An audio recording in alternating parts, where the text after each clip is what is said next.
Welcome back to the Outskirts Podcast with Tanner and friends. We're still smack dab in the middle of the Halloween season, and we're looking forward to more installments of our Halloween series, chock full of spooky tales from you, our listeners. But in this episode, we are pleased to break format with one hell of an interesting interview. Yes, there is a pun there, but take it as a warning, because this story is haunted by evil.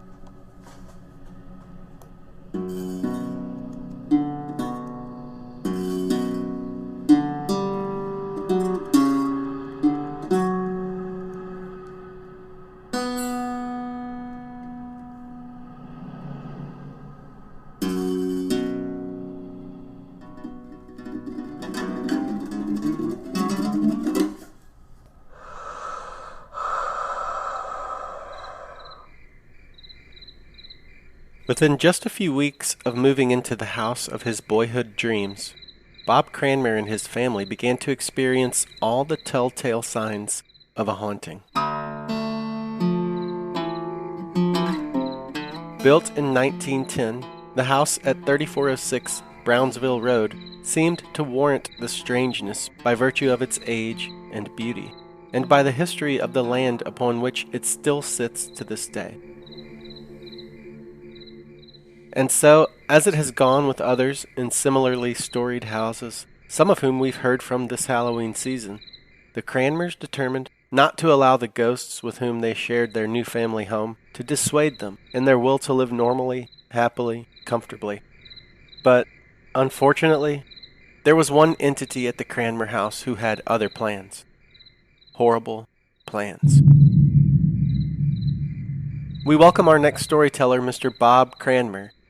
Former intelligence officer, prominent Pittsburgh politician, and now author, Bob is a man whose confrontation with the demon of Brownsville Road has cost him dearly. So it's with a great amount of respect for his story and gratitude for his willingness to share that we welcome him. You know, when I first started out just telling about all the spooky experiences that we had. And all the supernatural, paranormal events that, scare me to death, things you talk about, and people get chills and so on. And I do less of that. I focus more on what this is about, because to me, this is a message, especially that young people have to hear today. I wrote the book from the standpoint of explaining that beyond the physical world, beyond the physical life, all around us, somewhat like the movie The Matrix, there is a whole unseen spiritual world that is very active and that is focused upon us, human beings. And behind that world are, two opposite power bases, one being good and the other being evil. And we're in the middle, and we are influenced by good. We are influenced by evil, and thus we have this screwed up world where there's a continuous battle. Evil and good influence us beyond our own good and evil personal intentions.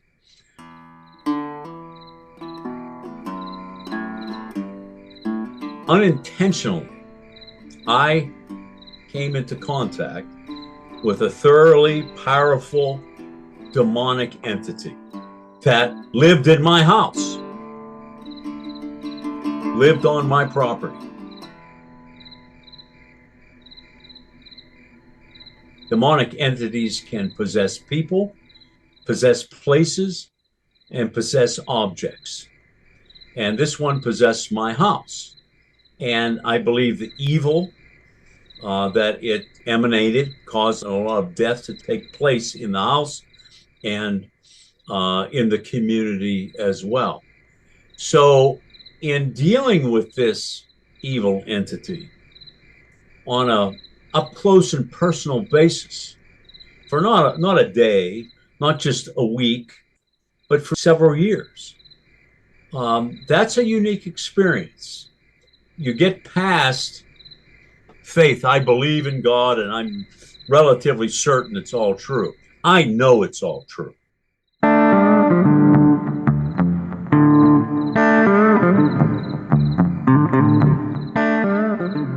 I know all this stuff about demons and angels and God and the devil. I know it's true because I've had one foot in the supernatural and one foot in the physical world. It's kind of like the apostles who saw Jesus walk on the water and feed the 5,000 and raise Lazarus from the dead. Their belief went beyond faith. It was true. It was proven, and that's where I am. I'm a person who dealt with a lot of physical illness and suffering, and I learned to wrestle with the bad things that happen in life. For people who deal with traumas of all different kinds, it becomes necessary to have a transcending hope. It sounds like you kind of arrived at that from a different angle, where you were given a glimpse into the reality of evil and of a satanic working. Thinking about this from the devil's perspective, why does he allow glimpses into his otherwise unseen work, do you think? Have you thought about that? Well, I mean, I don't think the devil or evil is happy with me about writing this book. I could go on and on about all of the interference that I've experienced, even over the years while I was writing the book, after the book was published, how many interviews I did when I'd do an hour-long interview and I'd get done and nothing would be on the tape, where all types of malfunctions would happen with electronic equipment when I would record. I remember one time I was in Green Bay, Wisconsin, and I was at a Catholic radio station, and when we got done, the host's coffee cup flew across the room, off the table. I mean, not fell. I mean, flew like somebody threw it across the room. He went and picked it up, put it back on the table, and it immediately did the same thing a second time. This story upsets evil. The devil wants us to believe it doesn't exist, to believe it's medieval superstition. I compare it to outing the mob. You know, the mob isn't happy when you verify that it exists. It certainly didn't come without its lumps and its ramifications on me, just like an exorcist. You know, an exorcist experiences a lot of trauma in their lives. Oh, yeah. We've heard some harrowing tales of exorcism. And Tanner, as soon as I said Jesus, she fell forward off of that pew onto the floor, and she began to writhe like a snake. And strange voices began to come out of her mouth. And as soon as it happened, I was 12 years old again and back in that church in Sulphur. Listen here, church. Unless you're filled with the Holy Ghost, you better not walk but run out of this building. It's like going to war. You're going to get shot. You're going to get wounded. And that has happened to me. My life since writing the book has been tumultuous and painful. I was raised Catholic when I was 16 years old, had a born-again experience apart from the Catholic Church. I stayed with that evangelical faith for the next 30 years. Even at one time was licensed a preacher in a Baptist denomination, and had all the answers, had the King James Version of the Bible. I can still quote it and go through the whole thing like a good evangelical can, and a Catholic generally can't. But when the rubber met the road, when I faced, I don't want to say faced the devil, I faced a devil. I faced a very powerful demonic entity. What are you going to do? Who are you going to call? You know, it's like the Ghostbusters. Who are you going to call? I couldn't call the Ghostbusters. This was bad. I went to the Catholic Church. And I initially had gone to the pastor of my Baptist church, and he said, he thought I was crazy to begin with when I told him what I was facing and what I thought it was. And basically said, well, what do you want me to do? And he didn't want any parts of it. But when I went to the Catholic Church, and because of my position in the community and who I was and so on, I got to the highest levels of the diocese. They took it serious, very businesslike. And even though they weren't really prepared for it either, they were kind of flying by the seat of their pants as well. They took it on as a battle and stood with me side by side, day in and day out for over 2 years. Now, granted, I had to fight most of the fight, but without those priests backing me up and teaching me and supporting me and giving me moral support, wouldn't have been victorious. So I came full circle. I mean, I come out of that experience, which was a war, understanding that all that Catholic hocus pocus that seems like medieval superstitious nonsense, little cans with incense and smoke and holy water and candles and rosaries and blessed salt and all that stuff seems ridiculous. It's not. It's not. I know the purpose. I know how it works. I know why it works. I know the prayers by heart. I know the authority that the church has over demons, how to use it. And there's an authority there and a hierarchy there that's legitimate. Wow. I don't know if you polled particularly priests in academia, right? A large percentage of them don't even acknowledge the demonic realm. Yeah, that's right. I thought that my book, which basically brings a tremendous amount of credibility to the Catholic Church and its power and its authority, would just go over like wildfire. Not at all.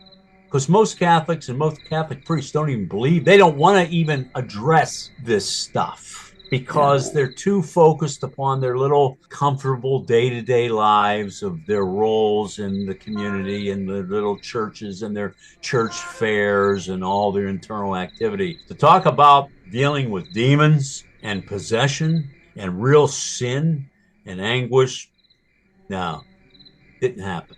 Didn't happen. And then likewise, the evangelical community that is interested in this stuff sees me giving credibility to the Catholic Church, which even though they say, oh, we all get along and we're all Christians, they detest the Catholic Church, most of them.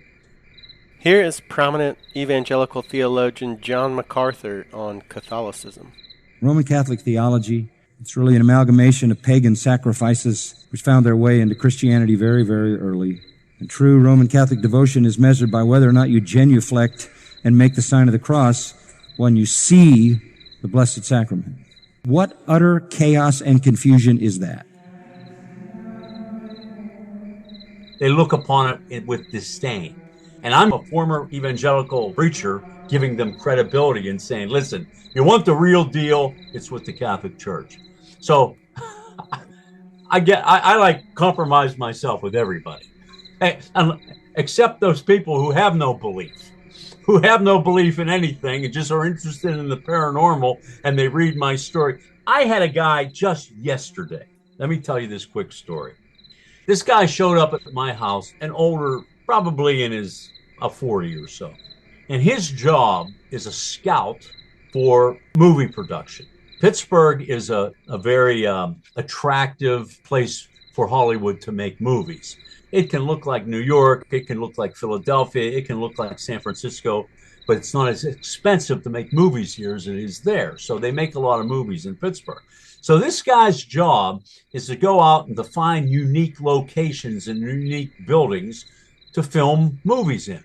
So he came to my house, last fall sometime, knocked on the door, said, hey, it's a historic landmark. It's a bed and breakfast. I've heard about it. Can I come in and take some pictures? Because that's what I do. So I did. I didn't say much to him about the house or the history. And as he was leaving, just for the heck of it, I said, hey, here's a book I wrote about the house. You may be interested in it. I handed him my book. Didn't say any explanation or anything. So probably a couple weeks ago, he ran across my book and read it and was completely blown away by it. He called me up yesterday and said, you may not remember me. It took me a while to find your card, but I had to call you because I read your book. I couldn't put it down.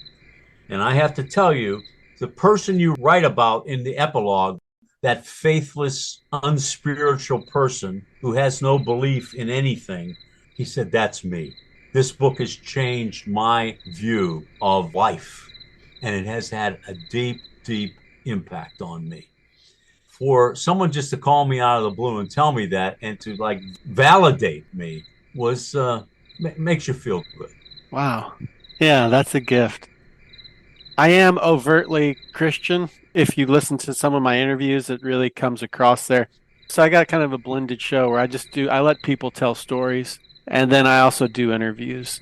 And I'm not shy about putting forth my beliefs because I think they are beneficial and they saved my life. They've been tested in the fires and it works. Jesus, I met him there at the bottom of a very dark pit of illness and despair and death wishing and all of that. There's so much power in his name and in a relationship with him, which I'm still kind of cultivating. The idea of a relationship with God, right? Some people talk about it so casually as if, like you and I become friends and it's like that. Well, it's not like that.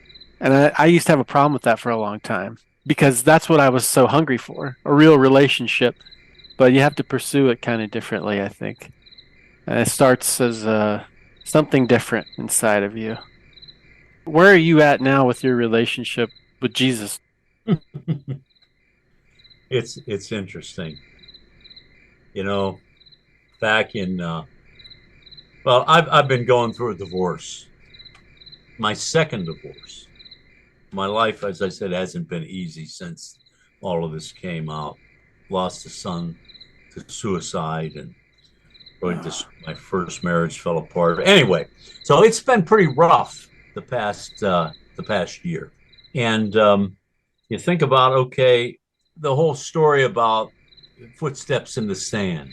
The roughest times in my life, I only see one set of footprints in the sand. And Jesus says, that's because when I carried you.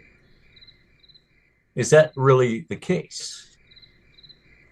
When we do face difficult times in life, and I've been through so much, and I've had such unbelievable, I've given the opportunity, not only with this story, but God did some really unbelievable things in my life, success, and some unbelievable lows. But I think about this past year, and I got to the point where I was pretty lonely.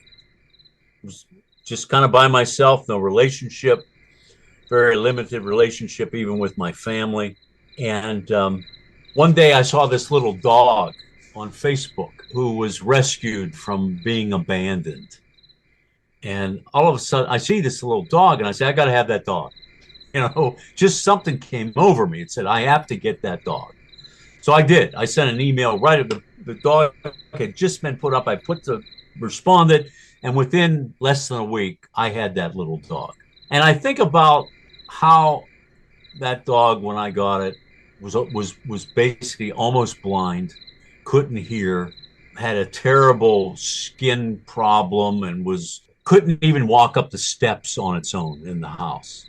And I think about today how I've cared for that little dog over the past 5 months and loved it and just cherished it and nursed it when it needed it. And now it's the light of my life. Now I follow her up the steps. She waits for me at the top of the steps for me to climb the steps. And I said all that to say, I really believe that's the way Jesus deals with us. That's the way I believe he has dealt with me through my life and through especially this past year on a personal basis. And doing just the right thing at the right time to help me.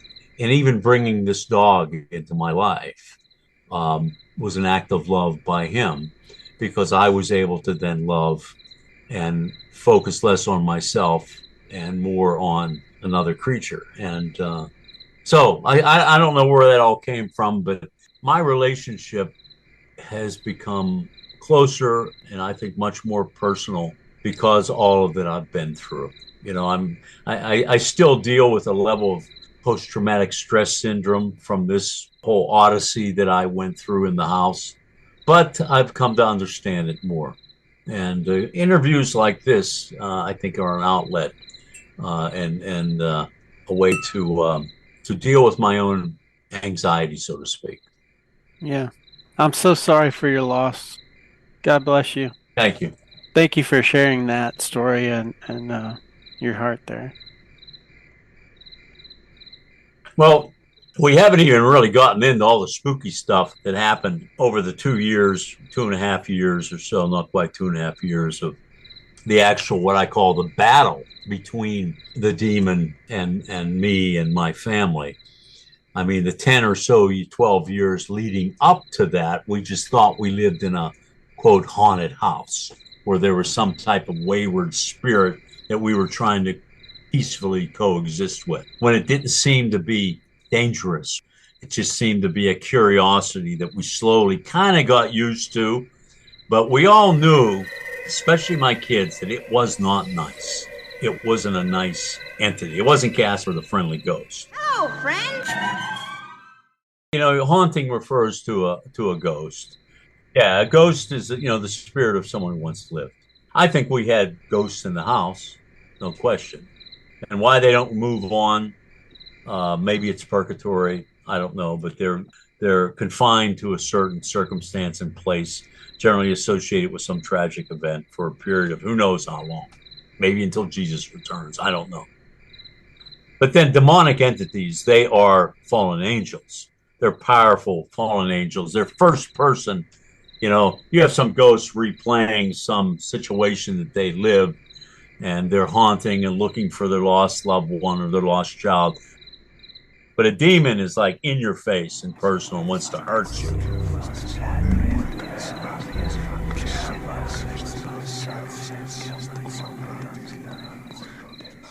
So when we first moved in the house, from the time we looked at the house, various haunting type activities began.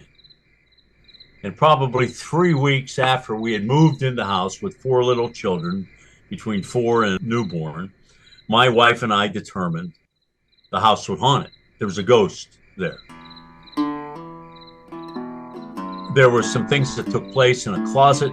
There was a pull chain on the light that was forever being tangled around the top of the light. Usually you go in, you pull the chain, turn the light on, turn it off, and you leave it hanging. Every time you'd go into the closet, that darn chain would be wrapped around the light. How's it wrapping itself around the light? I'm not doing it. She's not doing it. Close the door, it's hanging. Open the door again, it's wrapped around the top of the light. Kids aren't doing it. They're little kids. This light's 6 feet off the floor. So we determined right then, okay, we're living in a haunted house. Things went on from there. We tried to live with it. We tried to bless our way out of it. We had priests come and holy water and so on, and we just learned to live with it, thinking that it was a haunted experience. But as time went on, it finally exposed itself for what it was, and the battle began. It began to work on us all mentally, from a psychological standpoint, to break us down individually. And then when it showed its hand and became up close and personal, and the battle became, almost a daily basis, that's when it became somewhat terrifying to be scratched and bitten, and how it would manifest itself, how it would move things, how it would hurt us, how it would push us down the steps, how it would attack us psychologically. My kids were put in psychiatric hospitals. My wife spent several weeks after a nervous breakdown. She's 36 years old. It was working on us. It finally got so bad, I went to the church. I was lucky to have a relationship with a convent of nuns near the house here, cloistered nuns. And I eventually found relief or found assistance from the Diocese of Pittsburgh. And thus we started on what was a 2-year battle to rid this demon from the house.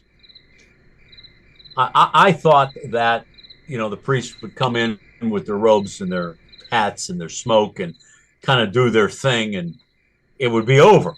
Well, exorcisms rarely are that easy, at least with powerful demons. And the priest told me in the beginning, a year from now, we'll know if we're making progress. And that I had a decision to make whether I wanted to stay and fight this battle because it was going to be a harrowing experience. We stayed. And a year from that point, it seemed like we were making no progress. They brought in a group of paranormal researchers from Penn State University to document the situation electronically, to basically say, yeah, some crazy stuff is going on in that house. They came several times. They did that. They stirred things up. And there was a reason. They talked to some people about what to do and how to do it. And they really stirred things up when they were here, for the worse. I mean, and unfortunately, I think Ryan Buell, the leader, who went on to fame with that program and so on, I think in the end it really hurt him. I'm sorry to say that his experience here took a toll on his life.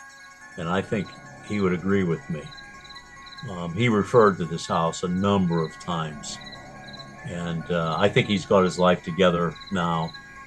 I kind of see him on the internet here and there. He contacted me last year. But I have to hand it to him and that group.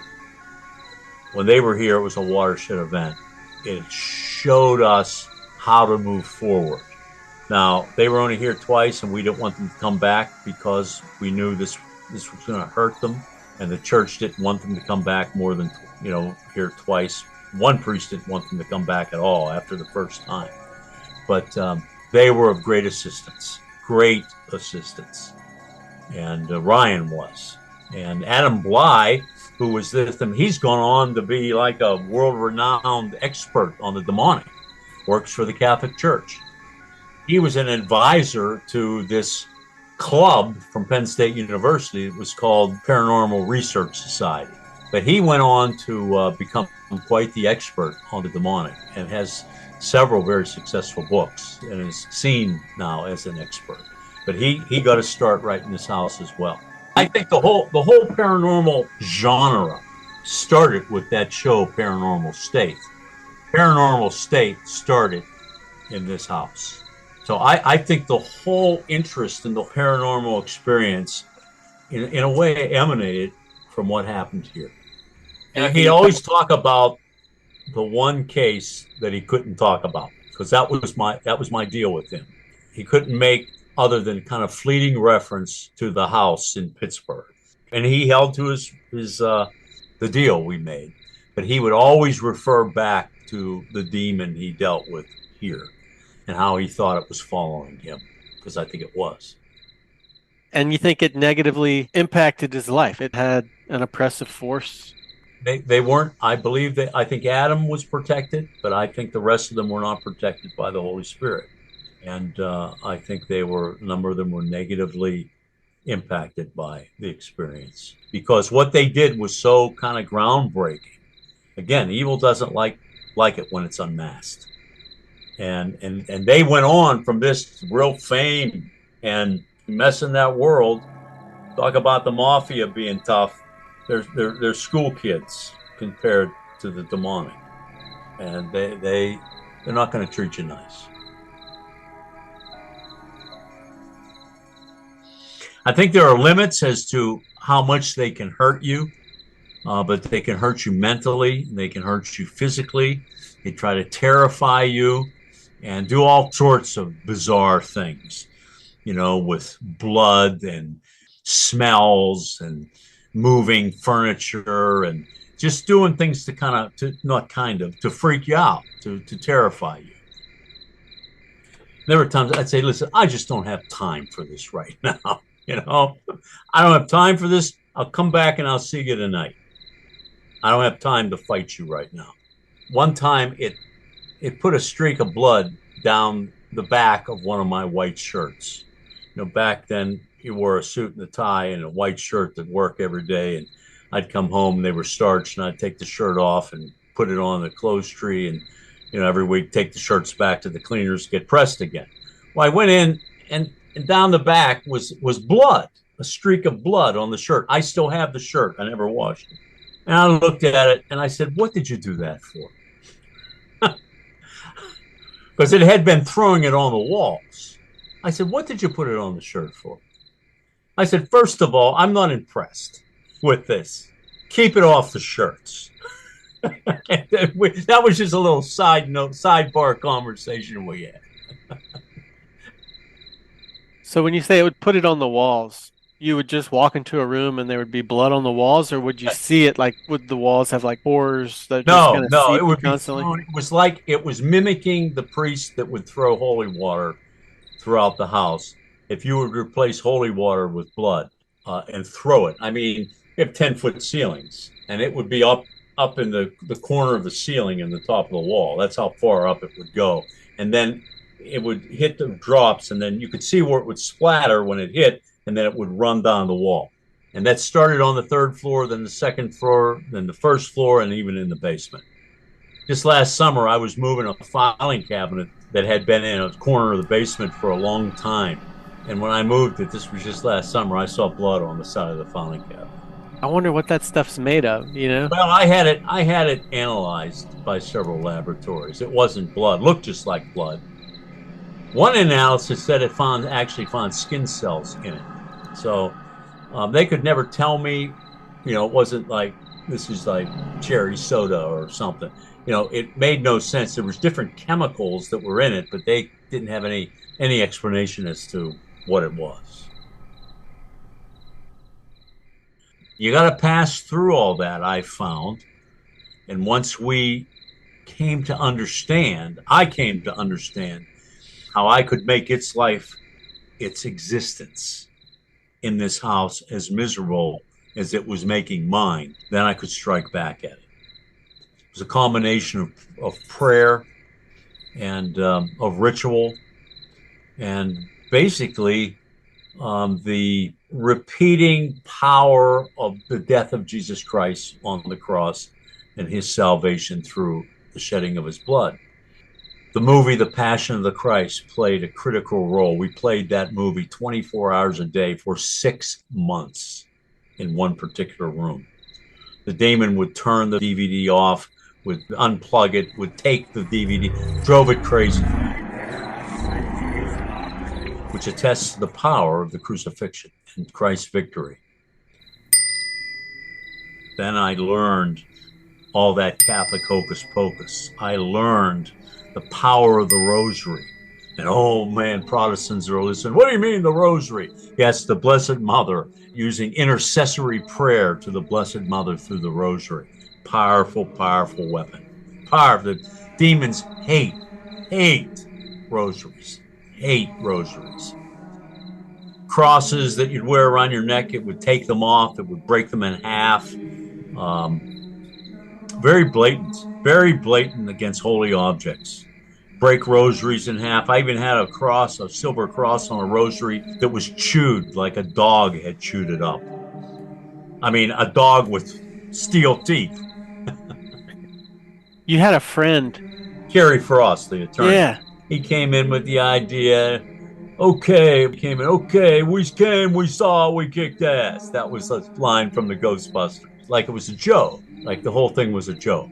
We're gonna kick this ghost's ass, Well, after so much time went on, I remember when he came to the realization, when he experienced his first paranormal experience, what happened. He was holding a rosary. It was the rosary in which the cross had been basically destroyed and chewed up. It was all mangled. So I was showing the priest this rosary, and we handed it to Kerry, and he was holding the beads in one hand and the cross in his right hand, and he was just examining. And as he was looking at it, the beads connected to the cross disconnected and fell off the cross on their own, right in front of our eyes. No reason that should have happened. And he said, "How did that happen?" I said, "Kerry, how's any of this happen? How'd the cross get mangled?" And I remember his response was, "This is all for real. This is really happening. This is true." I said, "It's not a joke. Yeah, it's for real." From that point forward, he said, "This is real. It was like an epiphany. It's all true. It's all real. Everything is true." I said, "Bingo, you're getting it." I can tell you story after story about necklaces, and I wear two, a Blessed Mother necklace and a Saint Michael necklace. But the Blessed Mother necklace, which is very old, is interesting. I have a very deep interest in the second half of the Roman Empire, which was called the Byzantine Empire. And there was one particular emperor that I really was drawn to. Very holy, holy guy. Actually, under his armor, he used to wear a shirt made of hair, like as penance on a daily basis to punish himself for God. His name was Basil. He was ruthless in war, but nonetheless, I thought this is kind of like a hero. And I happened to buy a silver coin with his image on it, an original coin, 1,000 years old, and it was treasure. It was a treasure. Now, where that coin had been, anything, where it came from, but I bought it. It was very expensive. And I turned it into a necklace, which I would wear.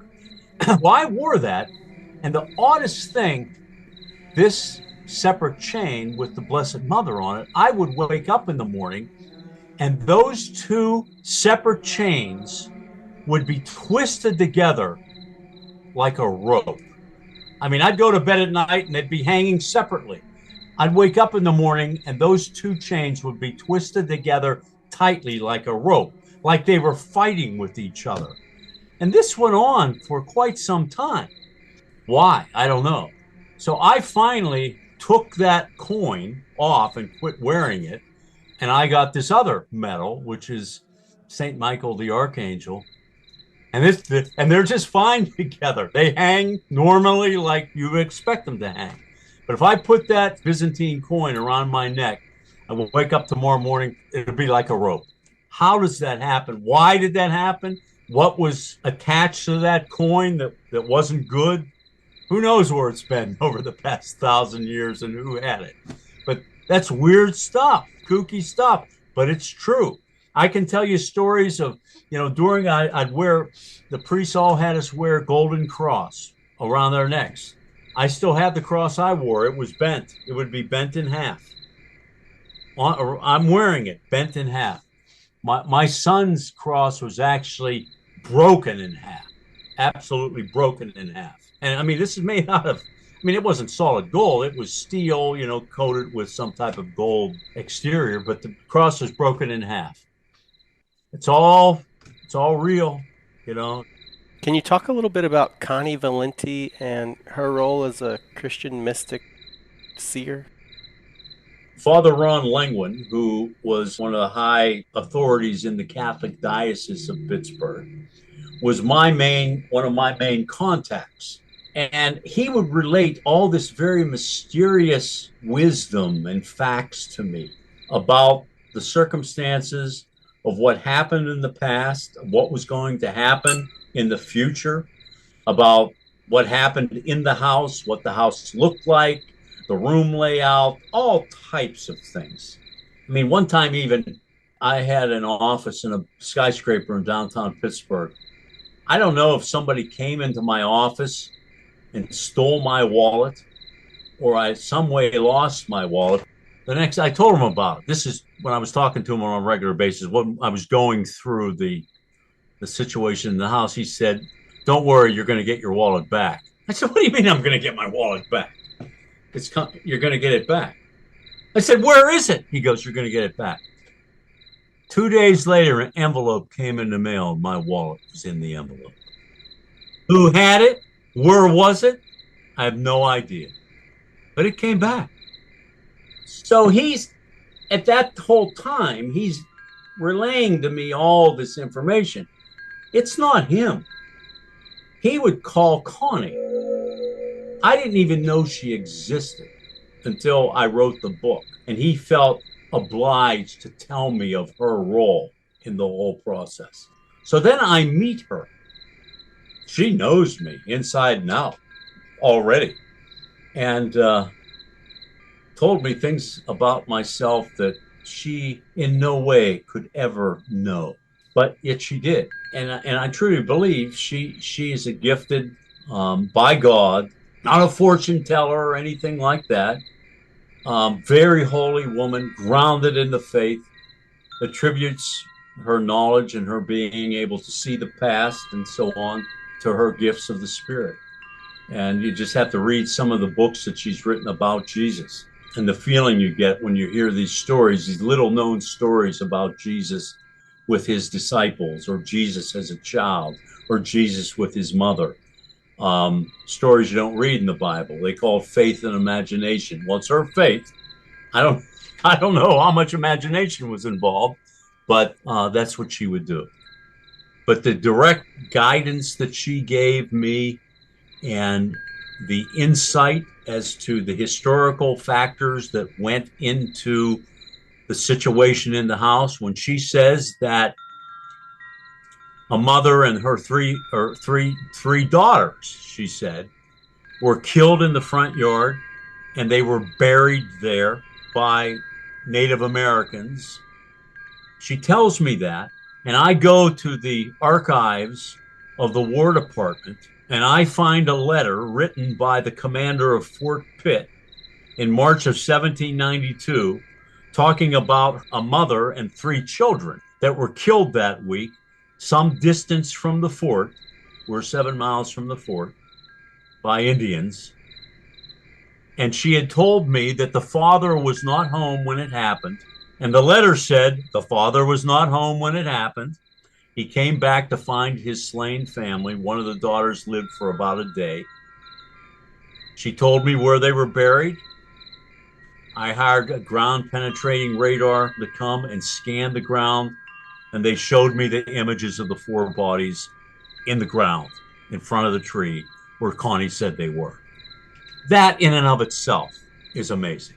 I verified what she said. Historically, all the facts matched up from a letter written by the commander of Fort Pitt from what Connie told me over 250 years later. Okay. And I could go on and on and on with other such examples. I mean, I was a military intelligence officer. I learned how to analyze facts. That's what you do. You analyze various facts. You paint a picture with facts, and you determine what your enemy is doing. So I learned how to take facts and paint a picture with them. I learned how to research. And everything she told me, I would say 90% of it, I was able to, in one way or another, verify what she said.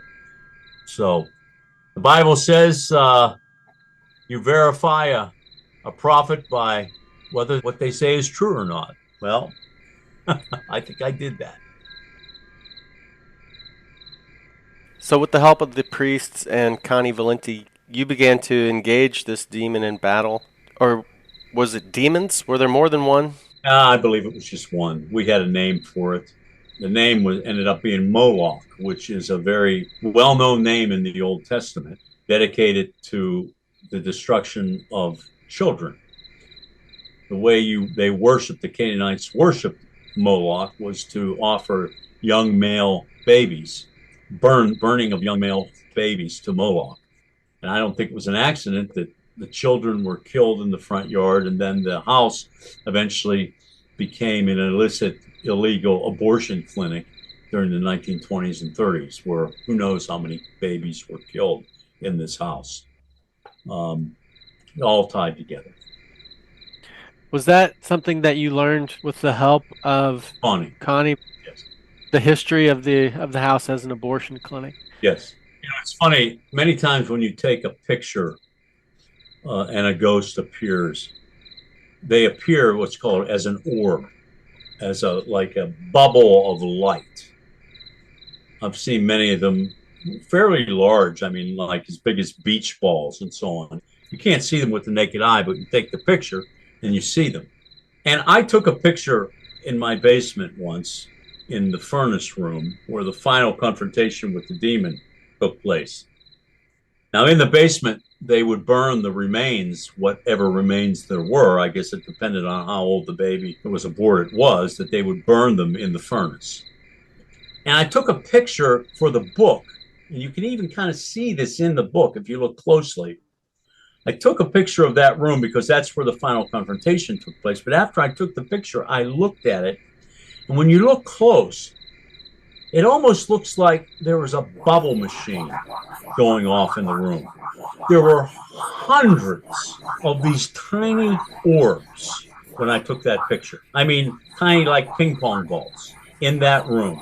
And I believe those orbs all represented the spirits of babies that were killed in the house and disposed of. In the book, and you look closely at that picture, you can see them.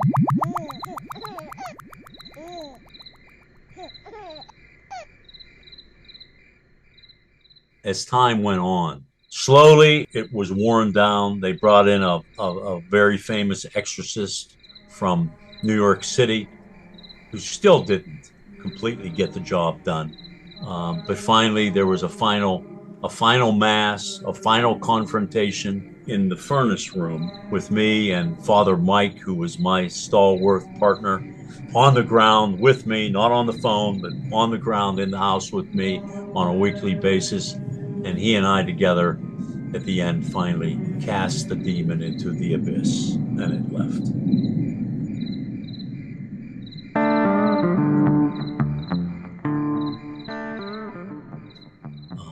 So that's the story in a nutshell, what happened. A lot of details and facts surround that when you read the book. But if this is true, like Carrie said, it's all true, because it is. I'm not going to let the ghost hunters in here, those guys that come in and yell and curse at ghosts and show yourself, yeah, you wimp, you know, that kind of, you're not coming in here and messing around like that. I mean, this was too serious. It's not a game. To me, those paranormal people that try to rouse, it's kind of like, you know, diffusing bombs as a hobby. Sooner or later, one of those bombs is going to blow up in your face. It's dangerous. It's not a weekend hobby you should have. You can try to find ghosts and so on, but sooner or later, you're going to run across something that's not nice, and it's going to hurt you. And it'll try to hurt you, and it'll go home with you.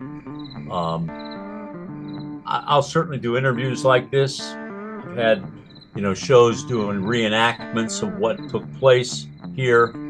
3 different shows, and I've been interviewed about it, and they've done dramatizations of what took place. But no, I'm not letting the ghost hunters in the house to carry on in the basement. Thanks, Bob. I really appreciate it. Okay, it was great. I'll look forward to hearing from you again. Okay, have a good night. You'll find Bob's book, The Demon of Brownsville Road, linked in the show notes. As he mentioned, he goes into much greater detail of the horrors he and his family faced cohabitating with a demon. It's also on Audible, which is how I experienced it. If you're more of a visual person and you want a crash course in the family saga, there have been television adaptations by The Exorcist Files on the Discovery Channel, Paranormal Witness on Sci-Fi, and A Haunting by the Learning Channel. It's also reported that an option to produce a movie was sold to New Line Cinema, division of Warner Brothers Entertainment, so we can watch for that. Please stay tuned for a message from our sponsor. Then afterwards, if you like, keep listening for some additional insights from Mr. Bob Cranmer. This episode of the Outskirts Podcast with Tanner and Friends was brought to you in part by Clarence's Leftover Food Removal Services.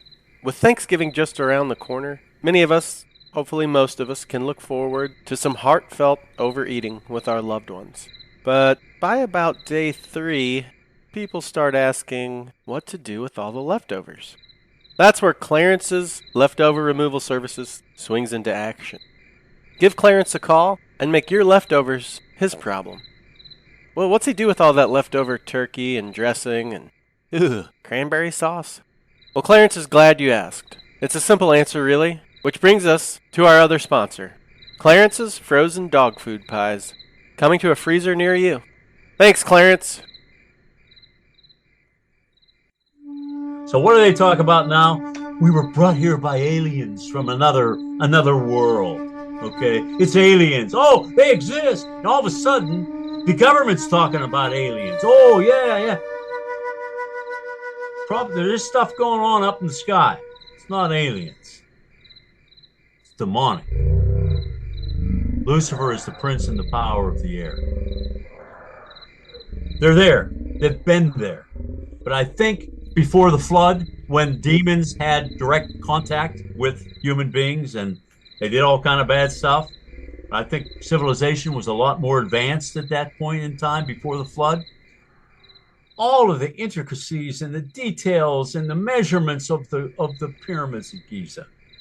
I mean, all the measurements of the universe and the distance to the sun and the moon and the circumference of the earth, it's all in that pyramid. Why? Who put it there?